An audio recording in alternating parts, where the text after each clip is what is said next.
What's going on, everyone? So I'm doing my top 50 films of the decade 2010 to 2019, part 1.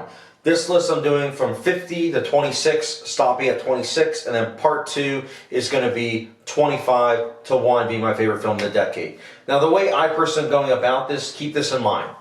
I did the top 5 films from each year that I ranked. So, example, all my number 5 picks that I did from 2010 to 2019, all my number 5 picks I put in a pile, and then I ranked all my number 5 picks. Same with my number 4 picks, got all my number 4 picks, put them in a pile, my number 3, number 2, number 1, etc. You get the idea. So I know some people might be thinking, oh, that's a bit flawed because, what if one year your number 2 pick from 2012 was something you liked more than your number 1 pick from 2015. It's funny you should say that. I get it that that's something that might come up, but at the end of the day, it's just how I decided to do it instead of just me going bald over the fact that, it's so difficult. So this is what made it simplified, but even this, it did take a while to kind of knot it down at the end of the day, so just bear with me. And keep in mind, it's just my opinions, and I'm not going to go in depth with each one. I'm just going to say it out loud, probably show you something, because these are my top 50, so I own most of these. And yeah, if you guys want to see spoiler reviews, I don't do that on this channel. If you guys want to see non-spoiler reviews, some of these I might have done, some of these I might not have, so with all the exposition out of the way, let's get started with my number 50. Number 50 is Get Out, which is Jordan Peele's directorial debut. I really like this movie. I know some that don't, but I think it personally was a really good movie, and that's why it's my number 50. My number 49 is Silver Linings Playbook. My favorite David O. Russell movie. This is the movie that I think is what made me realize how good of an actress Jennifer Lawrence can be, and it also got me on the Bradley Cooper train. It's just such a good movie in terms of chemistry, acting, writing, just everything you need in a movie, this movie has it. That's why it's my number 49. My number 48 is, it's a tense movie, man. It's tense. My number 48 is Sicario, Denis Villeneuve movie starring Josh Brolin, Emily Blunt. This is a movie that I think personally was underrated when it came out back in 2015. For some reason, it only got, I think it was like 3 Oscar nominations. I personally think it should have gotten a Best Picture nomination. It's just crazy. I'm just glad it did get a cinematography nomination though, because at the bare minimum, that was incredible as well as the score.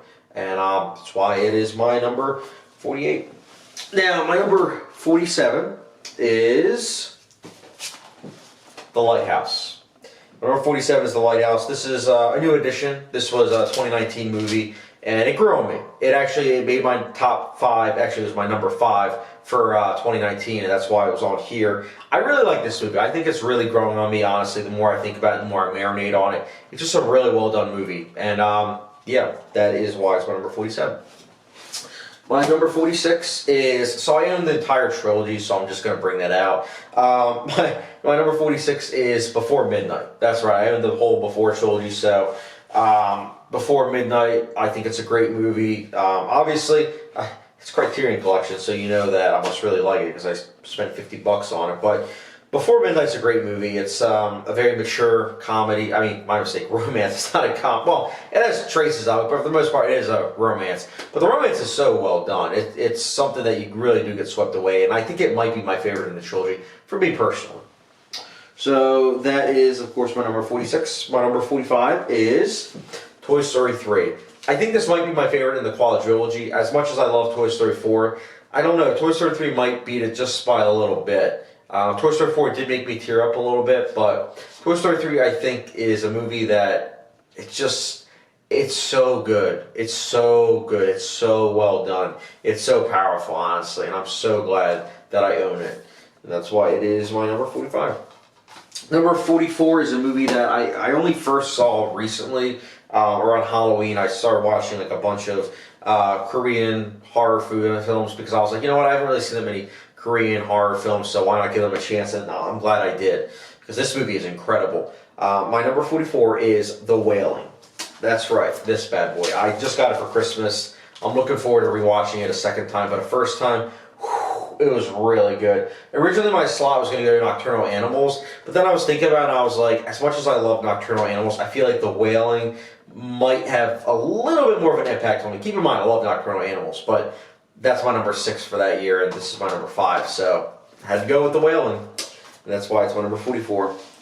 Number 43 is a movie that I'm waiting until it goes down in price on Amazon, and that's The Skin I Live In.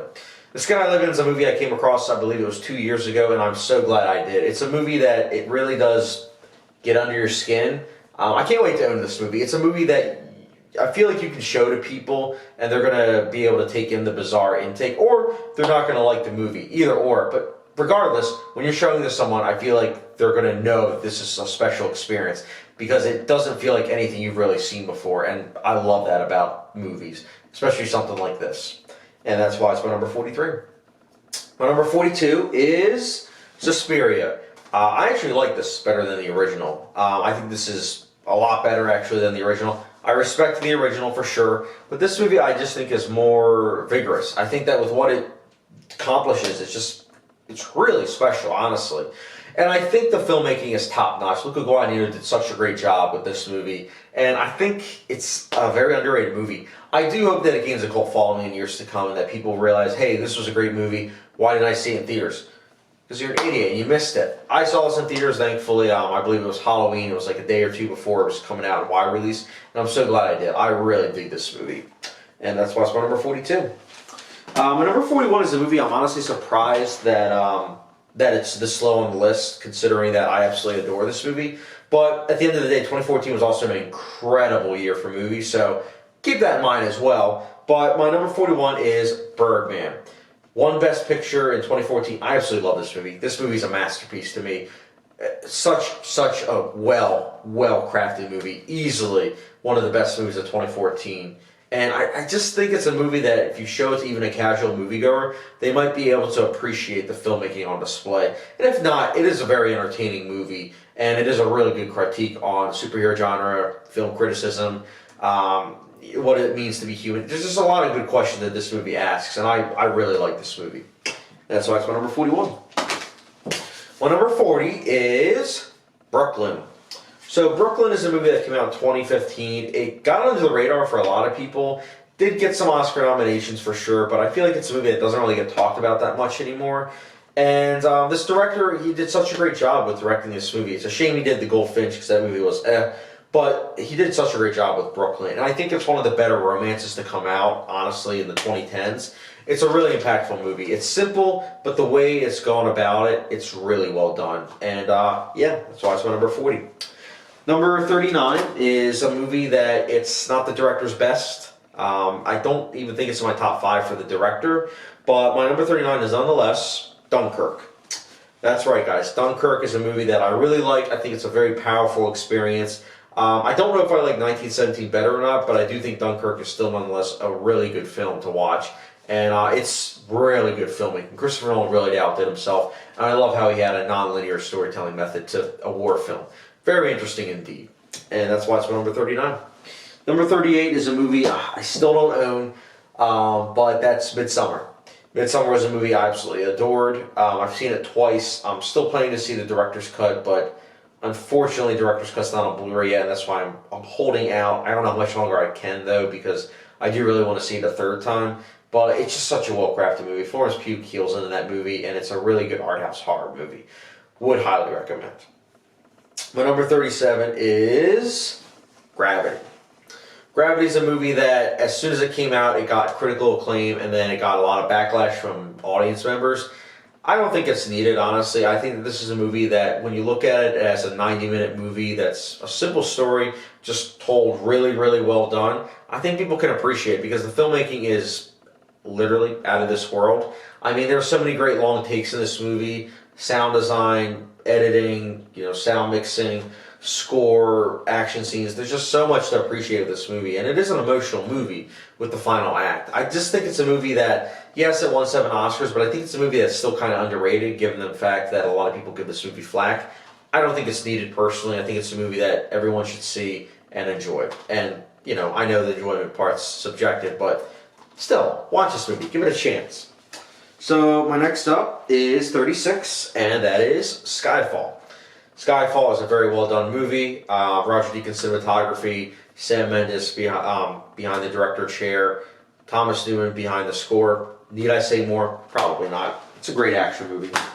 Next up is The Tree of Life. The Tree of Life is my number 35. Now, The Tree of Life is a movie that, I said this in my Terrence Malick ranking video, but it's a movie that originally when I was younger, I didn't understand this movie. I didn't like it. I shut it off 15 minutes into it. But I come back to it all the time, and every time I watch it, I get a different experience. Those are the best type of movies, in my opinion, and Terrence Malick outdid himself once again with this movie. And that's why it is my number 35. Number 34 is, finally we have a Darren Aronofsky movie on here, but my number 34 is Black Swan. That's right, guys, Black Swan, the movie that got Natalie Portman her Oscar. I think it's a very well done movie. It's a very brave performance with what she does. It's an art house movie that's both thought-provoking, but at the same time very insightful with what it's going for. I think it's a movie that, kind of like Gravity, it got nominated for a bunch of stuff, but I feel like it doesn't get talked about that much anymore, which is a shame, because I do think that its impact is quite, mesmerizing, to be honest. I've seen this movie many times, never gets old, honestly. And that's why it's my number 34. Number 33 is Manchester by the Sea. Yeah, that's right. When this movie came out, it really impacted me. I was able to appreciate the humor more and more the more I watched it. But the first time I saw it, I took in more of the depressing tone than the actual humor. But it's a movie that does balance the two quite well, to be honest. And it's a movie that, if you want a simple story done very, very well with incredible acting, check out this movie. This is what filmmaking is about. And that's why it's my number 3. Speaking of filmmaking, messages, politics, importance, we have my number 32 as Blackkklansman. I still need to rewatch this. I've only seen it like 4 times, I believe, but I finally got the 4K, and I'm looking forward to watching 4K. Great looking movie, but on top of that, it's got messages that are very important. It's essentially a 1,000-time better version of Green Book. It's a movie that's very important, and yeah, I loved this movie. So that's my number 32.